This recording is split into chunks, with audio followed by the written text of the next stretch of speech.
Die Macht des Unterbewusstseins. Der Geist ist stärker als die Gene.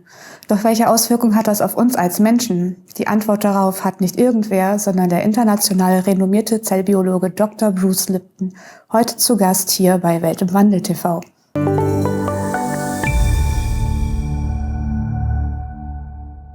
Liebe Zuschauerinnen und Zuschauer, mein Name ist Dr. Heidi Wiechmann. Vor kurzem war ich selbst Talkgast bei Welt im Wandel TV. Seit vielen Jahren beobachte ich die Arbeit von Dr. Bruce Lipton und ich freue mich sehr, heute dieses Gespräch mit ihm führen zu können. Der Einfachheit halber werden wir auf Englisch dieses Gespräch führen. So, Bruce, I'm very happy to welcome the stem cell biologist and best-selling author Dr. Bruce Lipton, who promotes the idea that genes can be manipulated by a person's belief. Your pioneering research on cloned stem cells decades ago was leading into the new research field called epigenetics. Your books, The Biology of Belief, Spontaneous Evolution, and The Honeymoon Effect explain the mechanisms how consciousness and perceptions control our health, our genetics, and even our life. So, first of all, Bruce, thank you so much for giving us the opportunity to talk to you. Oh, I'm very honored to be here with you and so appreciate this chance to talk to the public about this very new science. Yeah, so Bruce, your academic career was thriving. You've been at the Stanford University. You were publishing your research in highly prestigious journals like Science. You were living the dream of many scientists I know. Nevertheless, you decided to leave that field and teaching around the world the new biology and new science. So what did you observe during your research and what happened that made you decide to leave academia? Well, I had the opportunity 50 years ago to work with stem cells. Now, stem cells, people hear about what stem cells, but stem cells are embryonic cells. And all of us have stem cells in our body for a simple reason. A human body is made out of 50 trillion cells. The cells are the living entity. When you say a human, I say, oh, that's a community of 50 trillion cells. So when I say Bruce, it's not a single organism, it's a community of cells. Well, the relevance about that is every day we lose hundreds of billions of cells die normally. So just while we've been talking for the last couple of minutes, we probably lost 1 billion red blood cells that have died. And I said, well, if we're losing cells every day, billions of cells, we have to replace those cells, otherwise we would die. And this is why we have stem cells, which are embryonic cells in our body right now. So as the cells die, we replace them. So for example, the skin cells are always being replaced. The blood cells are dying, as I said, every minute or two, 1 billion cells are dying. We have to replace them, and that's what the function of stem cells are. And it's very important for people to know that if they're alive and they're listening to us right now, they all have stem cells, because if you don't have stem cells, you can't stay alive. Yeah, so our body is renewing every couple of months. So every single cell is changing and renewed. Well, yes, I mean, most of the body turns over very quickly, like the digestive tract from the mouth to the anus. Every 3 days, the entire lining of cells, that's like 1 trillion cells, are replaced every 3 days. Every 3 days, that's unimaginable for most people, right? They don't understand, first of all, because they don't even see that they're made out of cells. They just see, oh, I'm a human, and I go, well, underneath your skin is 50 trillion cells. So we don't see it that way. But then from a biological point of view, it's like, well, we are a community of cells. The significance is that the stem cells divide, and they can replace skin, or a stem cell could replace bone, or a stem cell could become muscle, could become anything. And my research, and this was 50 years ago, is to put just one stem cell in a petri dish, and the cell divides every 10 hours. So first there's one cell, and 10 hours later there are 2 cells, and 10 hours later there are 4 cells. It keeps doubling. So in 1 week, I have 30,000 cells in the Petri dish. The most important fact is all of them are genetically identical. They all came from one parent. So I have 30,000 genetically identical cells. I split them into 3 different Petri dishes. So each dish has the genetically identical cells. And my research was to change the culture medium. That's what we grow cells in, a fluid. I said, but what's culture medium? That's the laboratory version of blood. So we synthesize in the lab culture medium, but it's based on the composition of blood. So when I grow human cells, I say, what's human blood made out of? And then in a laboratory, I try to create a version of that, add the chemistry, and then feed the cells with a culture medium. Because I'm making the culture medium, I can change some of the chemistry. So I create 3 different versions of culture medium, slightly different chemistry, 3 different ones. And remember, all the dishes have the genetically identical cells. But in each different culture dish, there was a different chemistry for culture medium. And in dish A, the cells form muscle. In a different culture medium in dish B, the cells form bone. And in the third dish with different culture medium, the cells form fat cells. Well, the question is, well, what controls the fate? Why should some be bone, muscle, or fat? It's not the genes. They all had the same genes. The thing that was different was the culture medium, the chemistry. And 50 years ago, I was teaching medical students genes control life. Mm-hmm. But in the laboratory, I said, no, the control wasn't from the genes, it was from the environment. And my research took me in a completely different direction. And I started to work with changing the genes of the cells, not by changing the DNA, but by just changing the environment. Well, as a scientist, I never heard anything about this during my time at the university, whether as a student, as a PhD student, or afterwards as a researcher. I had to find your science or your books through other people, not scientists, who told me about you and your work. The German title of your book, Biology of Belief, is Intelligent Cells. Yes. So I said, okay, intelligent cells, that sounds interesting. To date, it's not much better, despite the ecologists. As an ecologist, you know that the environment is affecting, for instance, your algae culture or something like that. What do you think is the reason why epigenetics, or first of all, could you explain to the people who never heard about epigenetics, what does that mean exactly? And what do you think is the reason why this knowledge is so suppressed? But that's my impression, that this is very suppressed in medicine. Okay, number one, most everyone is programmed with a belief called genetics, which is the idea that genes control life. Yeah, that's what they taught, yeah. So I say, in the classroom, we say genetic control, which means control by genes. The new science is called epigenetic. So when I say epigenetic control, it has a different meaning because epi means above. So when I say genetic control, control by genes. When I say epigenetic control, it means control above epi, control above the genes. And we say, well, what is above the genes that is controlling the genes? And the answer is the environment. So after 50 years, actually, I did this work in 1967 when I started. It was only in 1990 that the word epigenetics was official science. And this was a science that showed that genes do not control themselves. Genes are controlled by the environment. Well, you say, well, why are we having trouble getting this science out? And the answer is, and I'll be very honest, because I did research and I had funding from big agencies. I had lots of funding.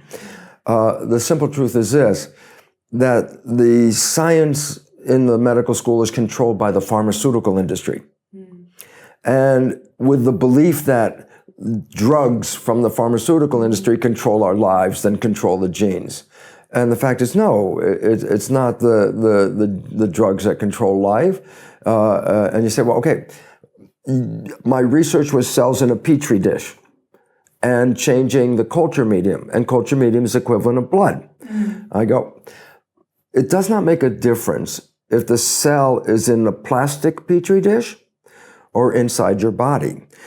So I joke and say the body is a skin-covered petri dish because inside I have 50 trillion cells and I have culture medium, the original culture medium, blood. The best culture medium. Yeah, we can only make a close approximation but can't make real blood. Really, yeah. And I say, well, why is it relevant? Because I say, well, the cells have genes, but the genes are not controlling themselves. Genes are controlled by signals from the environment, the blood. So I say, oh, in the laboratory, I changed the chemistry of the blood in making culture medium. But in the human body, the natural culture medium is blood. And I go, yeah, but the chemistry of the blood is changed by the brain. So the brain adds hormones or emotional chemicals and adds them to the blood so that the brain releases chemistry in the blood goes to the cells, and the cells respond to whether it's blood in the body or the equivalent of blood, culture medium in the plastic dish. It doesn't make a difference for the cell, plastic dish, skin dish. And so basically, it says that the composition of our blood, which is the culture medium, is controlling the genes. Now, we must understand something, and this has been known for a long time. Since 1990, I remember an article, it said, when a gene is changing or a gene is activated, it's not the gene that makes a decision. A gene is a blueprint to make what are called the proteins of the body. We have 100,000 different proteins that make up our body. Those are the building blocks. The genes are blueprints to make the proteins. And the fact is, it is a blueprint. And you go, what do you mean? I go, look, you go to an architect's office, and the architect, she's working on a blueprint. And you ask her, is your blueprint on or off? Because we say genes go on and off, and they're blueprints. So you tell the architect, or you ask the architect, you say, is your blueprint on or off? And she looks at you and says, it's a blueprint. There's no on and off. I go, exactly. Genes cannot control their own activity. This is the most important scientific fact, because when you understand that, you have to say, well, if the genes are not controlling themselves, what is controlling the genes? That's the new science, epigenetics. Okay? So it's up to the environmental signals if we are healthy or if we are sick? Absolutely. It's how we see the environment, because if I'm sitting here with you right now, my eyes are closed and I open my eyes and I see someone I love. The mind says love. Yeah. The brain releases chemistry that supports love. So when you're in love, you feel different, you're healthier, you're happier. I go, why?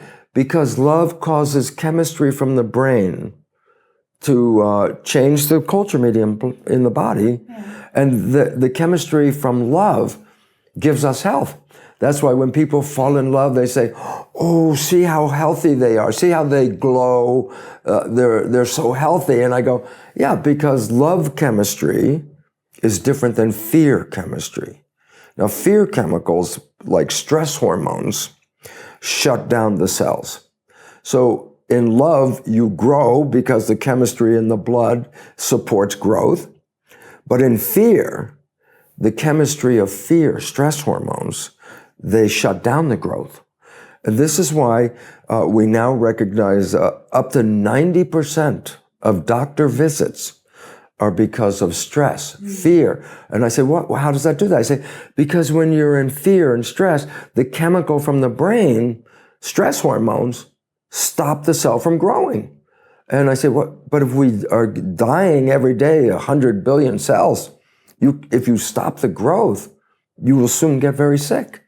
And stress hormones shut off the immune system. And this is real in medical doctors. They give patients stress hormones if they're going to transplant an organ like a heart or a kidney or a lung. They give the recipient stress hormones. I say, why? Because when the stress hormones are in the blood, it shuts down the immune system so that when I put a foreign heart or a foreign kidney in the body, the person who is receiving that organ, the immune system will naturally try to eliminate the foreign tissue. But if you give the patient stress hormones, then the immune system doesn't operate so well. And that means the organ will not be rejected. So we have an issue, and the issue is this, and it's a straight out, flat scientific, no question. What controls the gene? The original story that everyone has been programmed. Oh, genes turn on, genes turn off, genes cause cancer. I go, this is completely false. And I don't care where a scientist is right now in the world. This is a fact of science. Genes cannot control their own behavior. And so the idea is, what controls genes? Well, that's what I saw 50 years ago. It's the environment. And so I say, yeah, but the blood, which is the environment for the cells, the culture medium in your body, the chemistry of the blood is controlled by the mind. So when people go, the mind is controlling the genes, I go, yes. People heard about what you call placebo effect. So you're sick.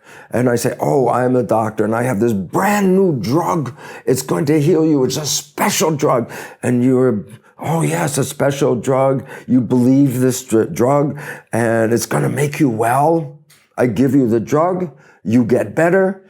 And then later I say, it was just a sugar pill.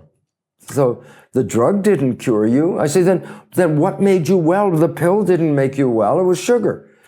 In fact, there are several washout phases during clinical studies to eliminate the people who are very sensitive to the placebo effect. Everyone, 1/3 of all healing in medicine is because of the belief in the medicine, the placebo effect. And people know that. And I say, and why is it important? Because placebo effect is the direct study to show the mind was controlling health, not the pill. I just remember that phrase I once read from you, and this was at that time it was really challenging for me in my scientist mind. You said we are not the victims of our genes. We are programmed to believe we are the victims of our genes. Right. Well, the chemistry of the mind is what goes into the blood culture medium, and as the research showed, it was the chemistry of the culture medium that controlled the genes. So the chemistry of your blood is controlling the genes. And if you have a belief that something positive, well, then you release chemistry to make a positive result. And people say placebo effect, and I go, yes, but people don't understand this. It's not just positive belief that affects us. Negative belief affects us too, but it's an opposite direction. A positive belief, placebo, can make healing. My mind healed me, not the sugar pill. But what most people don't know, and they must learn, is that a negative belief is equally powerful in controlling you, but it doesn't take you toward healing. It takes you toward disease. So a negative belief can cause any disease. Even cancer? And cancer. 90% of cancer is not connected to heredity. That means these are people that came from a normal family, never had cancer, and then they get a cancer. I say, well, the genes cause that? And the answer is no. Genes do not cause cancer. Genes are what the word in English, correlated with cancer, meaning, yeah, it's associated with the cancer, but the gene itself did not cause the cancer. So many women are so afraid because the breast cancer gene, which we call BRCA1. Angelina Jolie. Angelina Jolie had that in her family. Her mother died from breast cancer, her grandmother, and she had the same gene. So she says, I will remove my breast, a mastectomy, and that way I won't get the cancer because I don't have the breast. And I say, does the gene cause cancer? And the answer is no. And you say, how can you say that? And I go, because 50% of the women that have that gene never get the cancer. So I say, well, then having the gene itself did not cause the cancer. 50% of the women have the gene, they never get the cancer. So having a gene did not cause the cancer, but having a life with stress. Like everybody.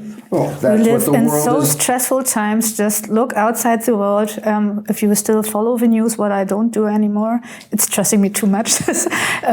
It's so stressful, and the reaction in the body is always the same. Can our bodies or our brain distinguish between it's real danger out there? You always talk about the saber-toothed tiger who's chasing us, and our body or brain cannot distinguish between, is there a real a saber-toothed tiger, or do I just or only hate my job and my boss is stressing me out? I'm not in love, which is a very big thing, because love brings the good chemistry. Yeah, that's the solution, being in love. And fear is the negative chemistry. And it's really important. The cells in my body cannot see what's going on in the world. They're inside my body. But they have to respond to what's going on. If there's a saber-toothed tiger, they have to make a response. I said, well, how does my liver cell inside know if there's a tiger or not? Oh, the only way it knows is because the brain said, tiger, and then releases the chemistry of stress, and that's how the liver cell knows. But the issue is the liver cell cannot see the real world. It only sees what your mind thinks is there. Mm-hmm. So is there a real tiger? Or only if you believe there's a tiger, the chemistry is the same.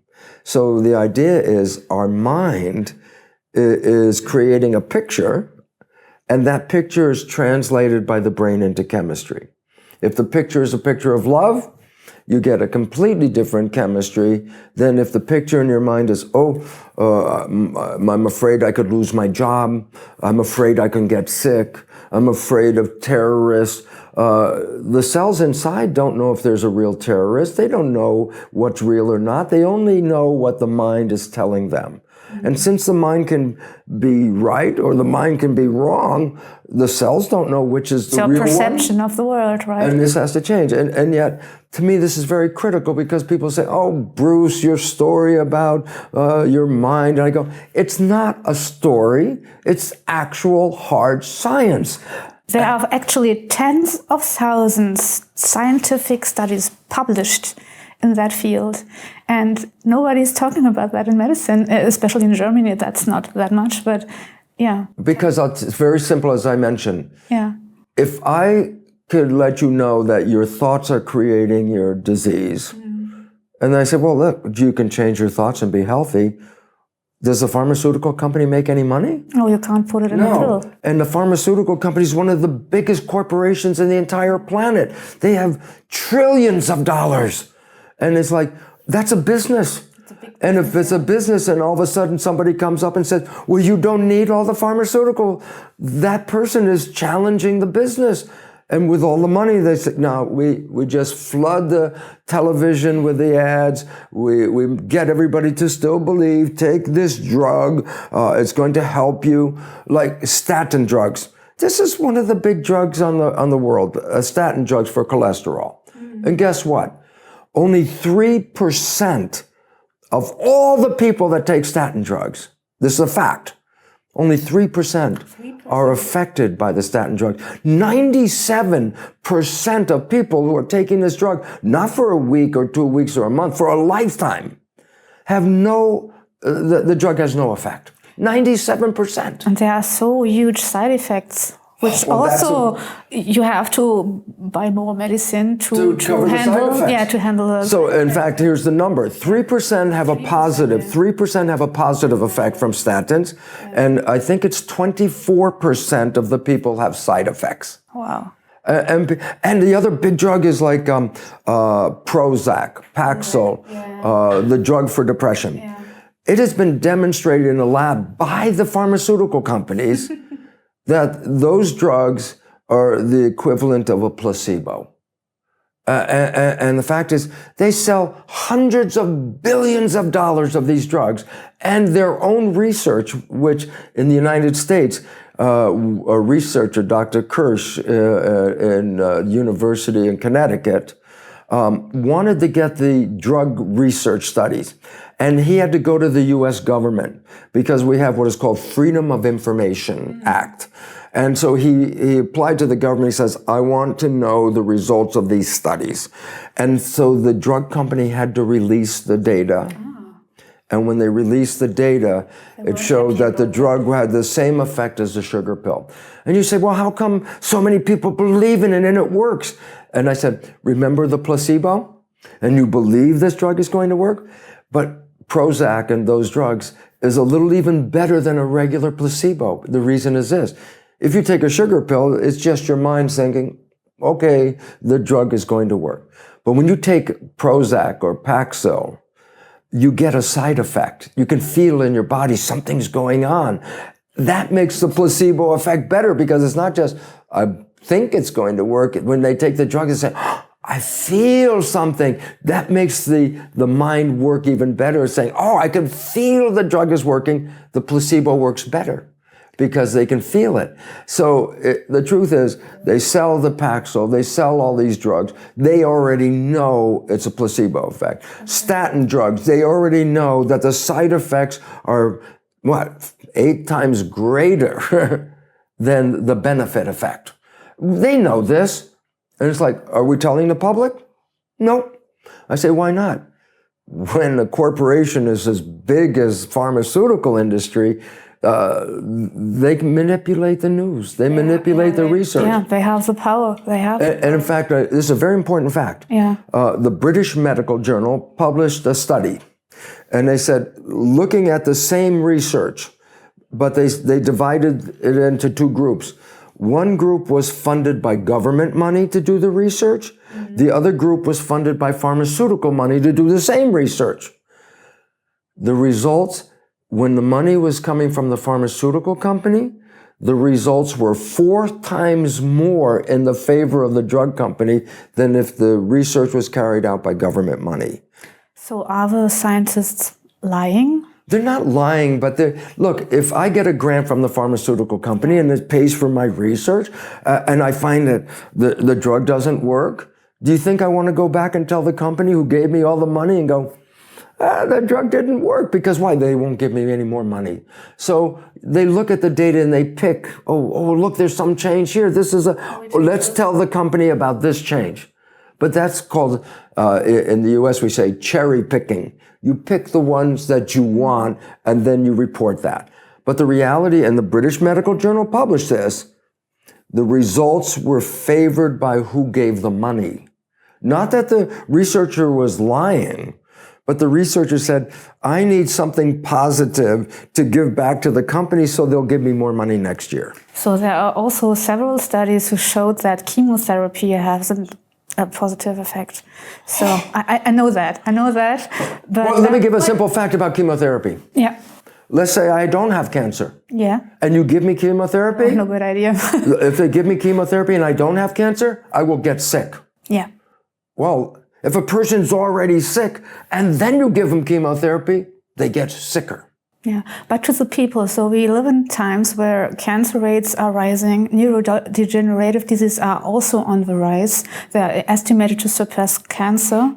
In America, it already happened, and more women are affected. So when I am sick, what can I, as a person, do now that I know that I have the influence and the power to modulate my genes? For instance, is nutrition something important I have to be concerned about, because I take a lot of chemicals also with the food inside, or bring it into my body? What are the things that I can do when I am sick and I said, okay, I don't want a chemotherapy, for instance, or?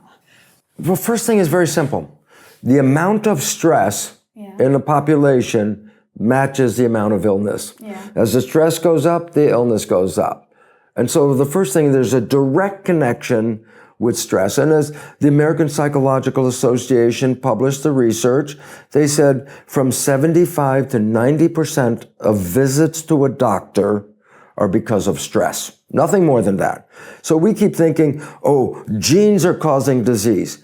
Well, here's another scientific fact. Less than 1% of disease is caused by genes. Less than 1%. I go, then where's all the disease coming from? Stress. And in the world we live in today, you can't help but get stressed. You watch the TV, you read the newspaper, you go on the internet. Everything is about terrorists, climate change. Fear. Fear. There's always fear, yeah. When you read that, your fear is saying, I am not safe. And when you're not safe, that's when you put the stress hormones, like the tiger is chasing you. I'm not safe. I put the stress hormones in because I want to run and save my life.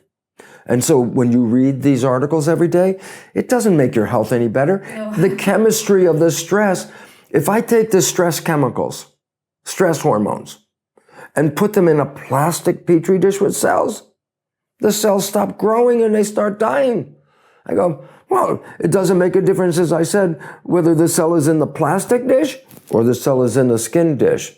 It's the chemistry of the culture medium that controls this. Now, scientists, this is another issue. If you invest your whole life into a belief and you do research on this belief and you believe, yes, see how my research proves my point? I go, yeah. And then somebody comes in and says, this is the wrong idea. The first thing everybody goes, no, look, I spend my whole life doing this research. This is not the first time science has been challenged.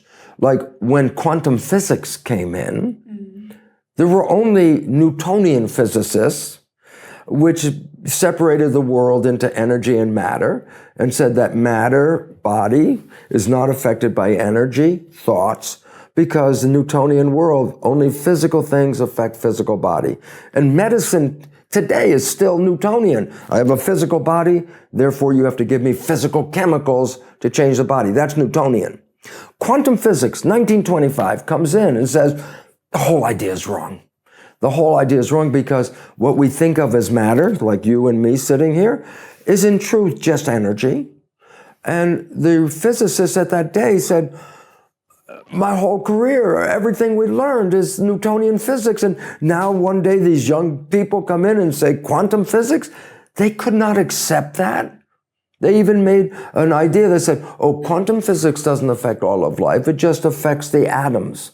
And that way, then we don't, as a medical doctor, we don't have to talk about quantum physics. It's like, come on. Scientists have known that the most valid science on this planet is quantum physics. And most valid point of quantum physics, which connects to our discussion, is that mind and consciousness is creating the world. That is built into quantum physics. That's not a biological point of view. That is the fundamental mechanisms of the universe. That's what quantum physics is. I go, why is it relevant? Since 1925, the physicists said, your mind, your consciousness is creating this world that we're experiencing. And most people go, oh, that sounds like a weird idea. Well, that's why quantum physics was weird. Except quantum physics is more valid than any other science. And so I used in my lecture a paper from Nature. That's the most prestigious scientific journal on this planet. And it was from a professor of physics at Johns Hopkins University in the United States, a big university. And the article is called The Mental Universe. And the last sentence in the article said, the universe is immaterial. That meaning the universe is not physical. The universe is immaterial, energy. So he says, the universe is immaterial. It's mental and spiritual. Live and enjoy. That is the final words of the physicist in today's world of science in the major journal of science on this planet. I said, well, do you want to believe that? And I said, that's not your choice. It's not whether you want to believe quantum physics. Quantum physics is the most valid science that we have. So when are people going to wake up and say, what did quantum physics say? Your mind is creating this. I go, the new biology, epigenetics, is the mechanism by which the mind creates the physical reality. So the new epigenetics is exactly the same story as quantum physics.